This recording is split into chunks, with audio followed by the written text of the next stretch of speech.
I'm back here with Pom. Good evening. Today we're going to cover some more questions that will hopefully help me determine Pom's socionics type. The first one is, what factors are most important to you when choosing where you would like to work? For example, who you would want to work for, what your day-to-day tasks would look like, or like some kind of routine. What working conditions do you look for when considering jobs you would be happy to do? Or if you'd rather answer it in this way, what would make one type of job position more appealing to you than another? Kind of like a pros and cons, compare, contrast sort of thing. Okay, I think the jobs that have been most successful that I've gone for and got and stayed at have been jobs that are of interest to me. I can't do a job that I haven't got any interest in. So that would be the day-to-day tasks of, like, what are you doing? What sort of responsibility do you have? How and when you get to use your talents, maybe, for want of a better word. So it's not necessarily who I'm working with, because if I go for a job, I don't necessarily know who I'm working with unless it's a job within the same sort of company and you know the people.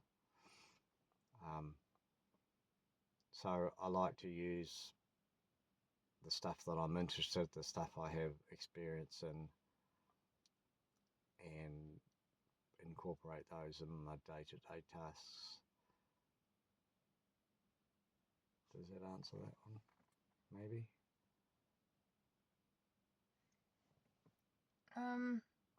Yeah, do you have any kind of non-negotiables when it comes to a job? Like, I guess the best example would be when you're working for someone else, because then you don't have control over some things. Yeah. You know, how your desk is if you're working at a desk, or whether you've got kind of things like a phone or a vehicle, or Right. just Sort of things that, yeah. I guess. Oh, I just thought of something else. Yep. Like a more broader way would be, flexible starting time. Like, are things like that important to you? Or not? Yeah, they are. I'm not sure whether I've got non-negotiables other than making sure I feel I'm getting a fair deal. Like, if someone's only going to give me 1 week holiday a year, then that would be no. That's not negotiable. I wouldn't, unless I'm getting paid heaps and heaps. But even that, I value the breaks and the holidays more than, what is it? The old, you work to live, not live to work. Mm-hmm. So you still got to have that away time, relaxing time, do your own thing time. So that would be the only non-negotiables, that I could actually have enough time for myself but still be able to do a good job. Yes, I suppose it's the freedom time, the away from work time, quality time. Okay, would you say that's what has made one job more appealing to you than another?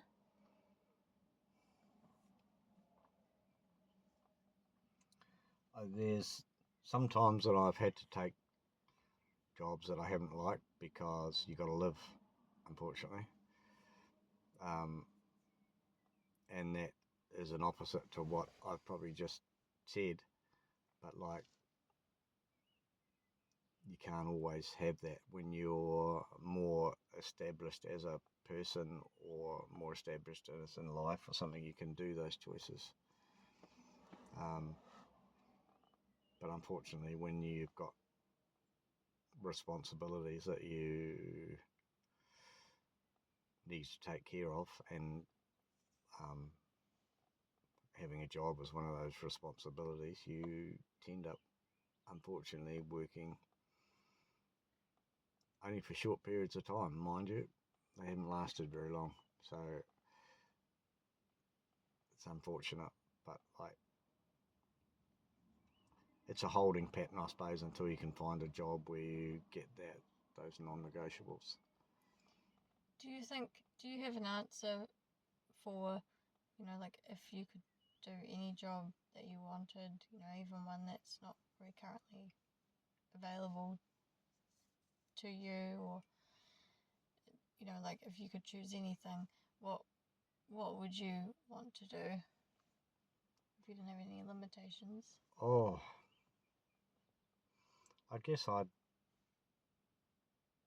sort of like to be in the motorcycle industry again, I guess. Maybe working as part of a bigger franchise, or not so big, but yeah, probably if that gives me the choice of anything in the world at any time, no matter what, that would probably be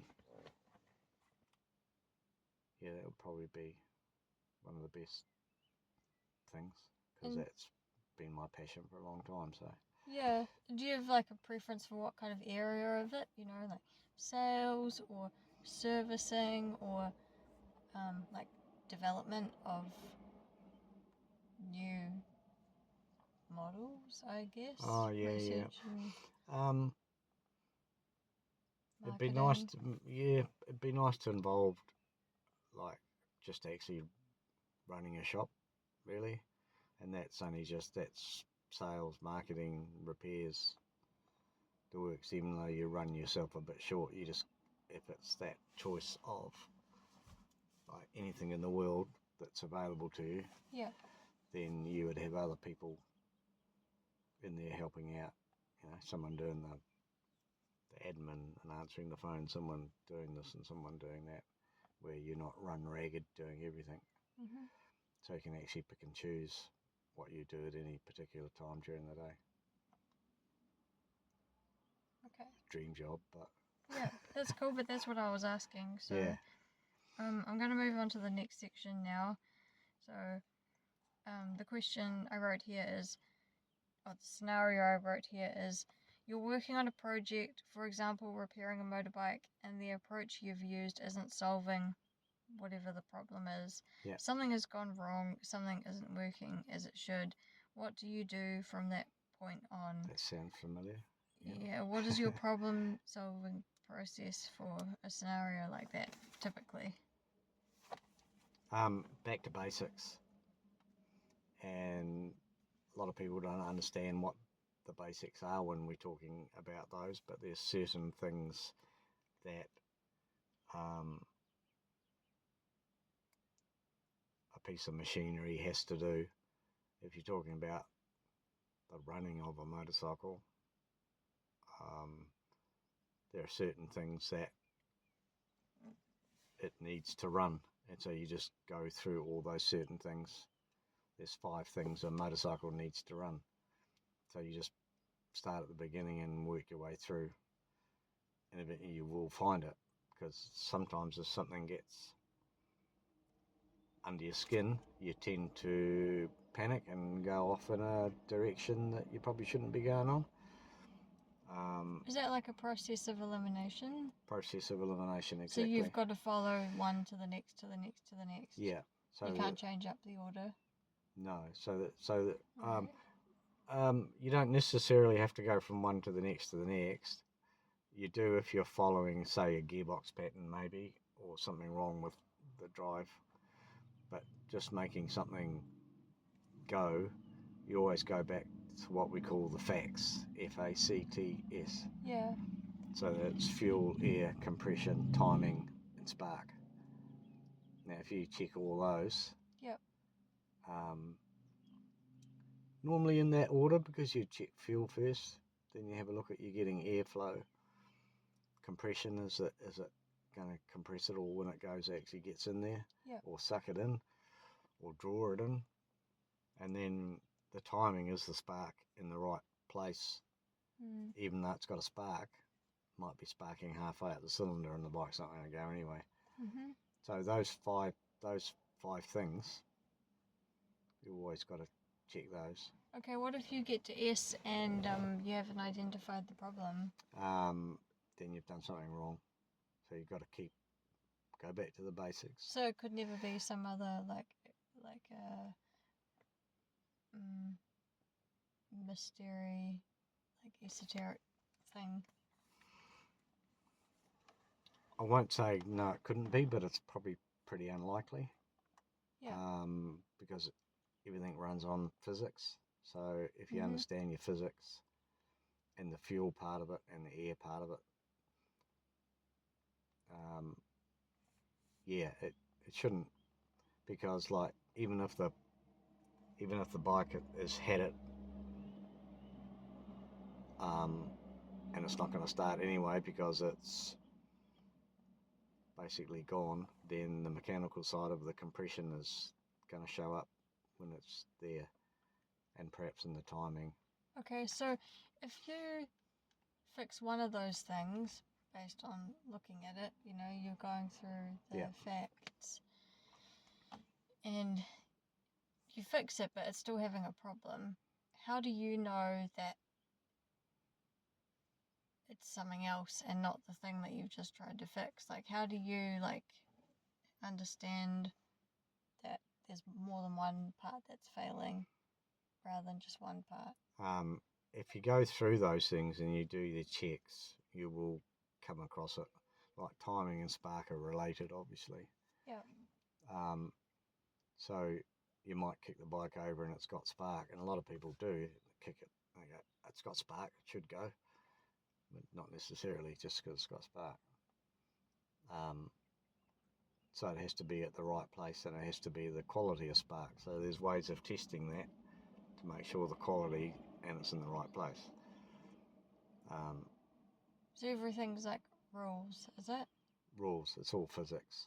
Yeah, basically. Is it like if this then that, if that then this kind of thing? Yeah, in a way, yeah. Yep. Yeah. Yeah, so would you say that it's like a tree diagram, the possible scenarios? Yeah. Flowchart, tree diagram. Yeah, possibly could be fitted into there. Okay. So, I think that pretty much answered my question for your problem solving process.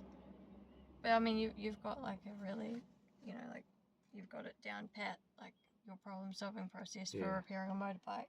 For repairing a motorbike. Yeah. Yeah. So that's because that's what I'm familiar with. Yeah. So if there's something else you have to repair, then you actually... Yeah, what do you do then? Like, just say your oven stops working or something like that. So I got to work out how it works first. So once I know how it works, I should be able to fix it. Unless it's something deep, electronic, where it's in a motherboard or in a circuit board or something like that. So anything like that is find out how it works first. How do you do that? How do you find out how it works? You sit there and you work it out. Go from what's my end result? The oven needs to heat up. Yeah. That's what it needs to do. It's not heating up. Okay, well, what makes it heat up? Then you go back to there. What controls it heating up? Where is the wiring diagram? Yeah, but how do you know any of that? A lot of it you don't.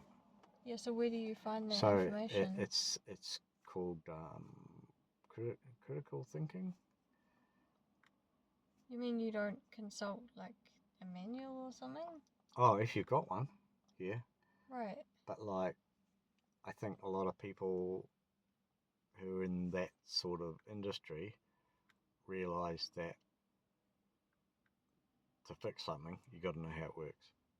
Right, and you otherwise you got no chance of fixing it unless it's oh look, that wire's off, but it goes now. So you wouldn't, if your oven wasn't working, you wouldn't go on, I don't know, like Google or Wikipedia or something really basic like that and have a quick search. Only if I was struggling to find out how it worked. But how do you find out how it works? By taking it apart, or? Not necessarily. It's thinking about it. Like if I talk about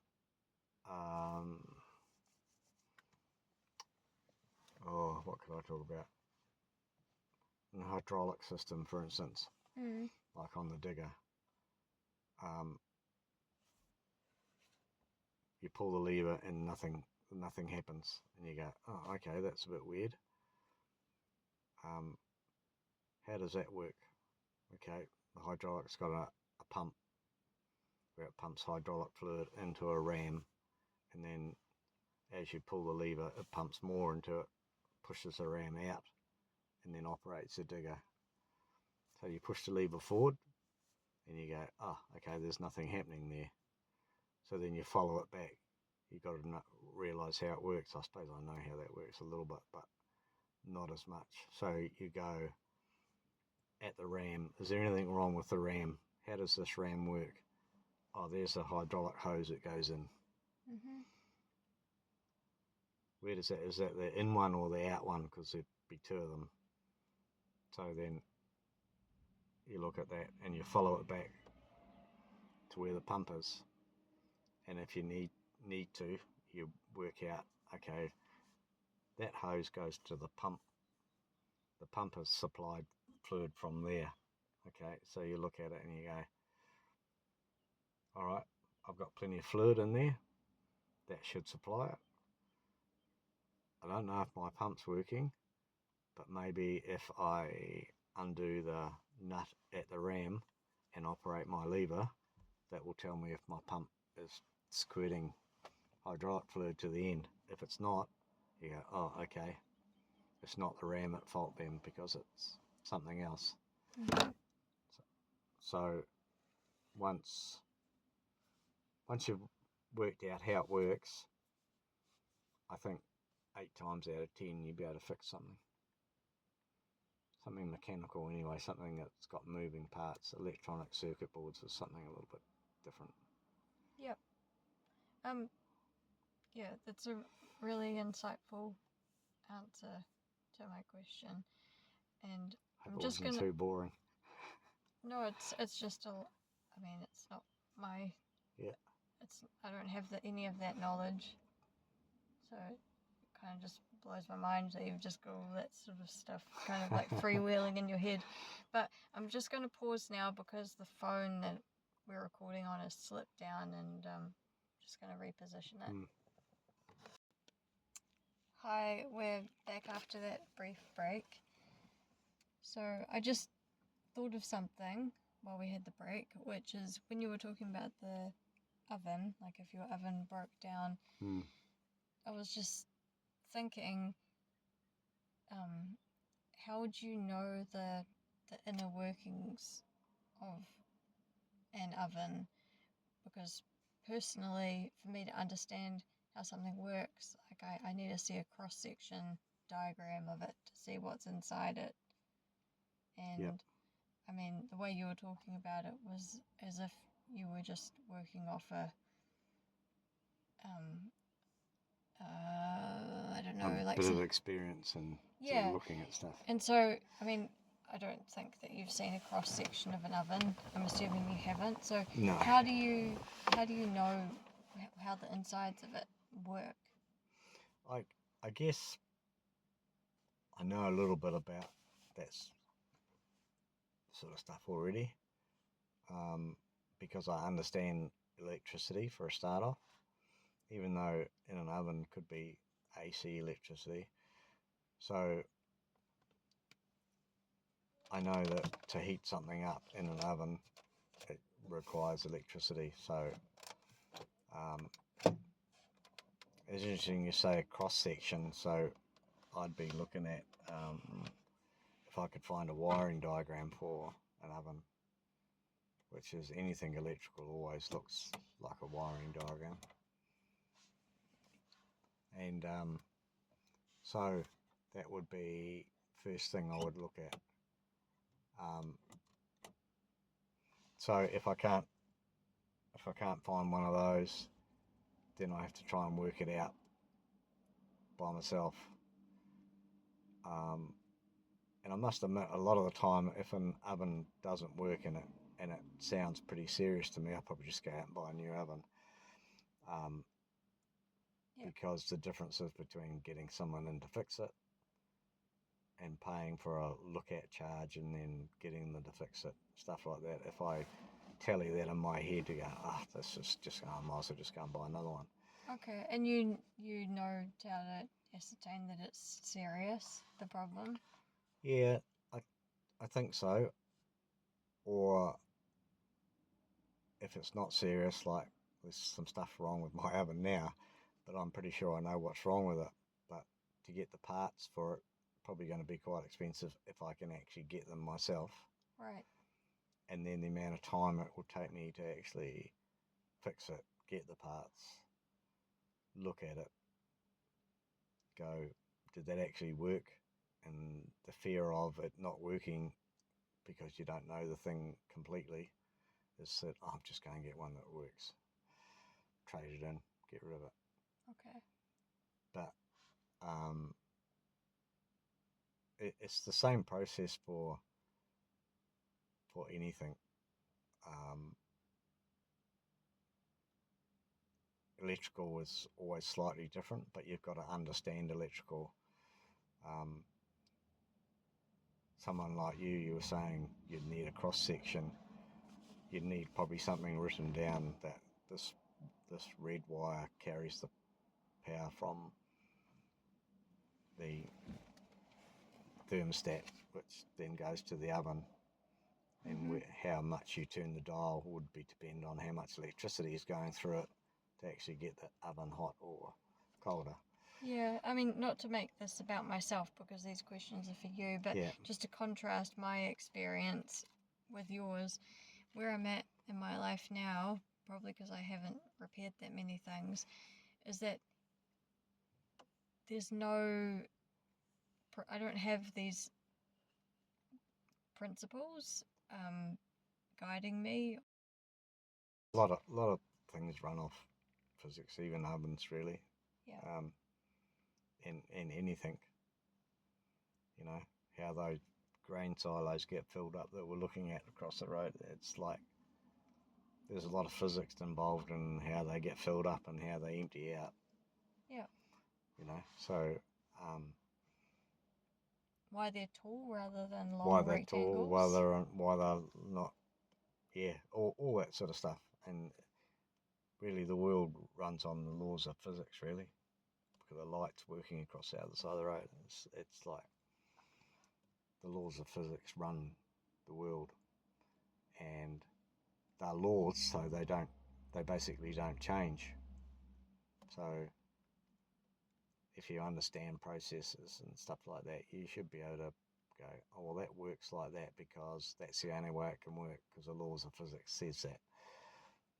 Don't try and look for something else because physics doesn't work that way. It works this way.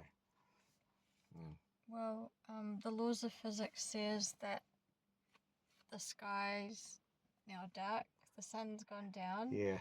And I can't read my green pen written on this page, so we're just going to take a...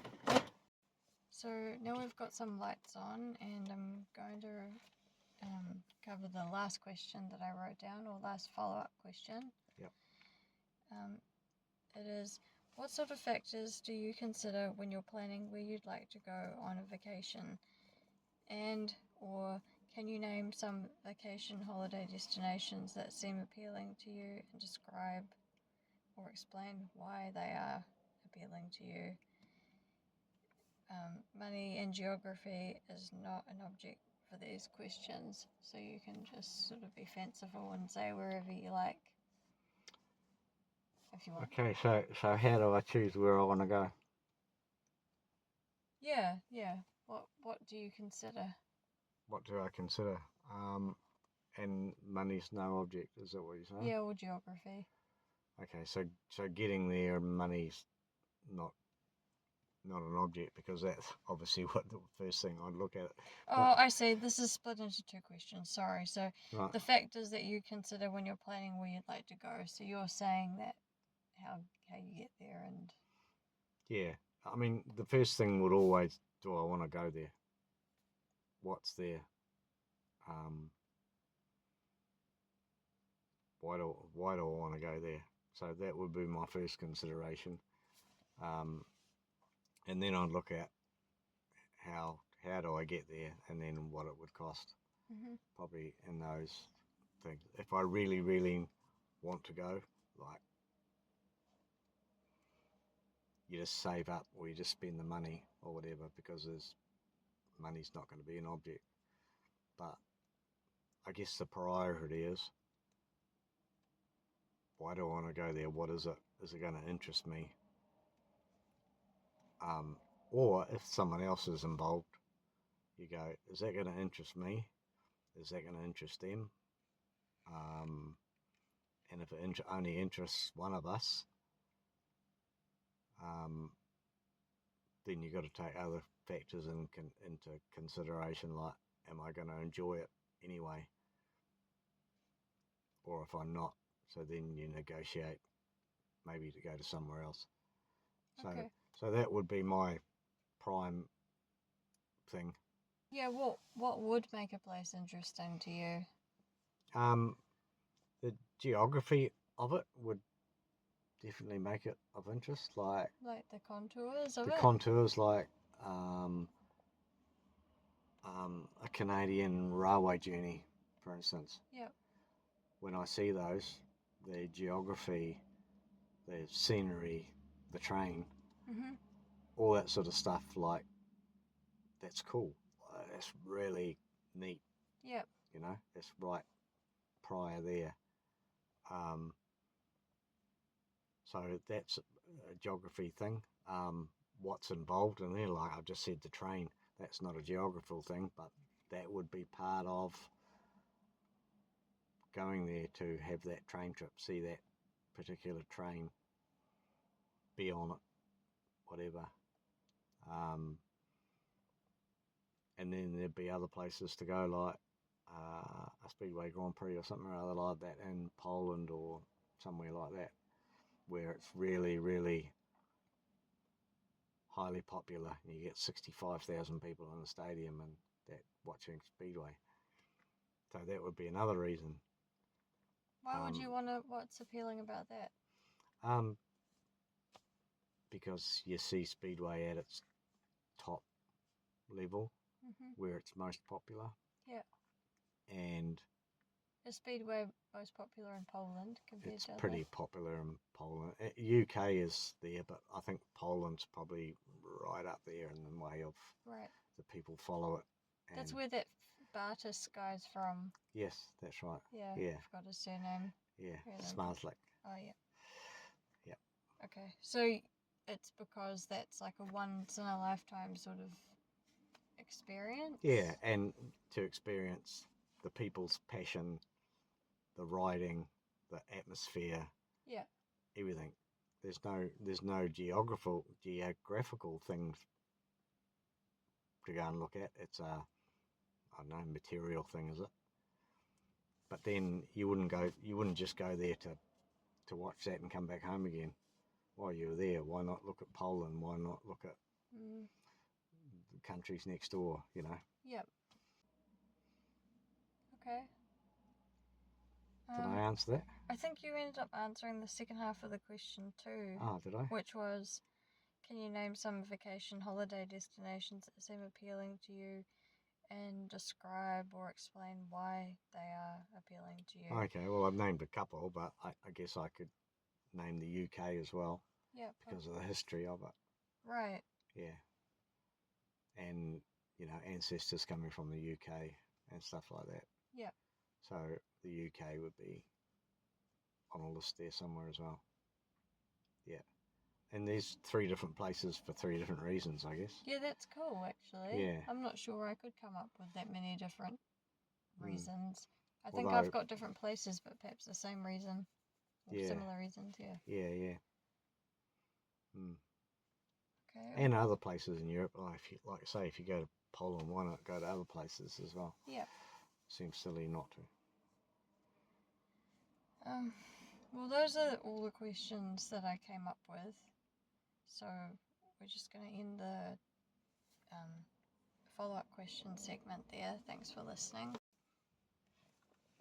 Cool. So as a summary for this set of follow-up questions, is there anything else that you, Pom, would like to ask me or you'd like to share that, is related to socionics or these questions?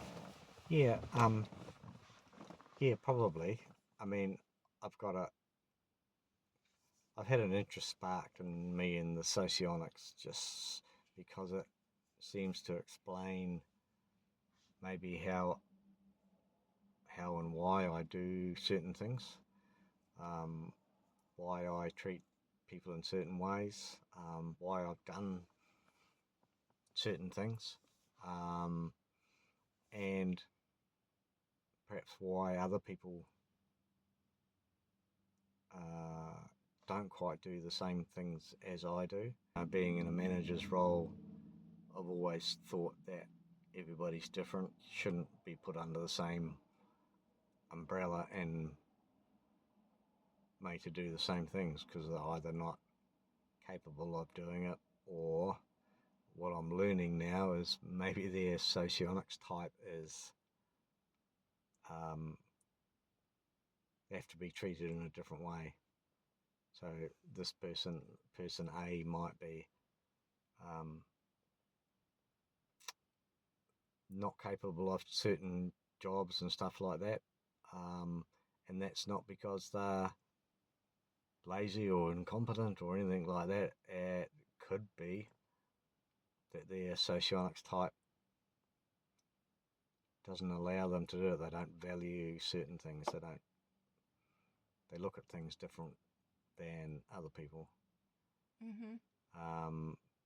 And therefore they think in a different way.